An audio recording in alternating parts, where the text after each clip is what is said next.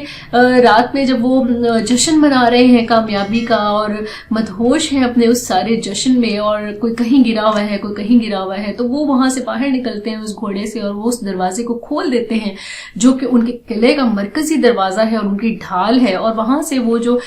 منصوبے کے تحت چھپے ہوئے لوگ ہیں یونان کے, وہ سب لوگ اس دروازے سے اندر آ جاتے ہیں, اور پھر وہ چن چن کر ان سب کو مار ڈالتے ہیں. یہی نہیں بلکہ ٹرائے کو نیست و نابود کر دیا جاتا ہے, ہیلن کو وہاں سے لے جایا جاتا ہے. بادشاہ مینیلاؤس اور اگممنان ہیلن کو لے کے وہاں سے نکل جاتے ہیں. تاہم اس دوران